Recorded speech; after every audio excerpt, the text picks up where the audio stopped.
guys. Welcome to Smile Style Philosophy. I, of course, am the Legendary SMYLZ. Peep gang. I'm joined here with Elias Casteneda. And he partakes in one of my favorite businesses. He's a, do I say professional wrestler? I wouldn't say professional wrestler. I would say independent. Professional wrestlers, they make all the big bucks on TV. Independent wrestlers are trying to get to that point. Okay, so what's the do you get any heat from Olympic style wrestlers like the natural wrestling? Like, do they have any discrepancies with the business that are saying, yo, you're not really wrestlers, or what's that about? I get that a lot, but I will say this before we get into the business of things. There is nobody in this world that loves Heineken more than this man. So Heineken, if you can just hire this man as your spokesperson, this man has Heineken caps, the bottles, like he pays homage to you, so you need to pay him some money for that, just an FYI. Okay, so in regards to these Olympic wrestlers or these Greco-Roman wrestlers, they'll say, oh, well, what kind of wrestling you do? And when I say pro, they kind of snicker. And what do you mean by pro? Like the stuff you see on TV, the fake stuff? And you're like, wait a minute. Before you get into the whole fake thing, when you go in over somebody's back or grab somebody around and bring them down for a 1 count, is that something you train for? Yes. Hours and hours of training, right? Years and years of training, right? Yes. I do the same thing. Yeah, but you have a whole ref. You have a ref too. And you have fans around you. Only difference is that our chaos is controlled, and you have rules too. We have rules as well. So you tell me what's fake, you tell me what's real. Well, let me stop you there. You say the chaos is controlled, but we spoke personally, and you told me about certain situations that weren't necessarily controlled. So how much of what we see is controlled, and how much of it is sort of improvised or kind of, chaotic? Like I've seen wrestlers make, I guess you can call it mistakes, but how do you keep it going knowing that something hasn't gone quite the way you expect it to? Well, we actually, for instance, when I talked to you about Mike DiBiase, that chaos could have been a whole lot worse. But since we have referees there, there's also security guards there. We also have rules that we're not supposed to do in wrestling. You're not supposed to punch somebody with a closed fist, so we punch them over the side. Anybody that punches closed fists over the head, it's supposed to be a disqualification, but there are not a whole lot of smart referees out there. But the chaos that we have that is controlled is when you have, hardcore matches. Okay. And you hit somebody in the head with a chair. Normally, if you're trying to get somebody down and you get a chair on them, hit them with a chair, you're not going to just hit them once. I mean, I would say I would hit somebody repeatedly until I knew they were out, and then I'm done. I'm not going to hit somebody just once and then assume that they're out and then go for a pin or anything like that. If you're going to hit somebody with a chair, it's not to pin them 1, 2, 3. It's to intentionally hurt somebody, damage them to the point where they cannot get up. I see this as a real thing. So, and to me, pro wrestling is completely real, because when you're in the ring, it's real.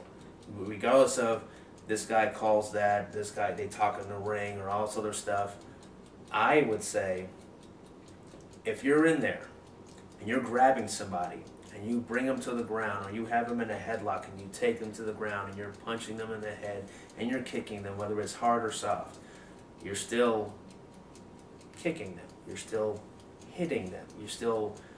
The whole point is getting them down on the mat, on their back for that 3 count. At what point do you think it has transitioned to where the things behind the scene were supposedly mystified to now it's accepted and we understand it, yet we still appreciate it? Because a lot of people still aren't able to comprehend that, wait, this is a quote-unquote performance, so I can't buy into it. Yet it still lead, like wrestling still leads in the ratings. There's millions. It's worldwide. It's global. Yes. And a lot of people are still into it, but the people that are into it understand what it is. So at what point do you think it went from, oh, this is fake, to, you know what, this is an art form, I appreciate what's going on here, and I accept it.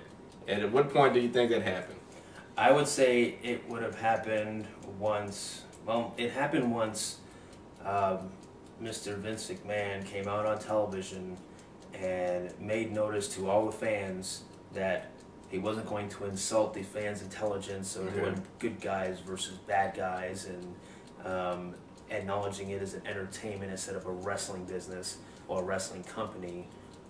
He made it entertainment. So you think it changed with the times, that people understood what was going on and they got tired of being fed, I guess? Well, he was tired of. There's two sides to this. One is to be labeled a wrestler is to be labeled an athlete, and there are a lot of athletic commissions that get rich off of that. And so, if Vince McMahon was selling a wrestling product to different states to perform at the highest level, at their grandest stages, their biggest arenas, you have to pay an athletic commission. Right. He wants to pocket that. Okay. I mean, and you get to pay your guys more, you get to pay your staff more. If you're labeled as an entertainment business, you don't have to pay those athletic commissions. You don't have to worry about any drug tests in those commissions either. Anything that happens in-house stays in-house. So if you have some kind of a drug suspension or something like that, of course no one else is going to know that except for the WWE until they put it out online or something, what have you. But it boils down to athletic commissions and the money as to where that switched over, as to why he brought it out there as entertainment, which it is entertainment. I'll be happy to admit that. I like to entertain the crowd, but I do it in a manner that's different from what you see on TV, because I'm not on there. I don't have to worry about not making somebody bleed.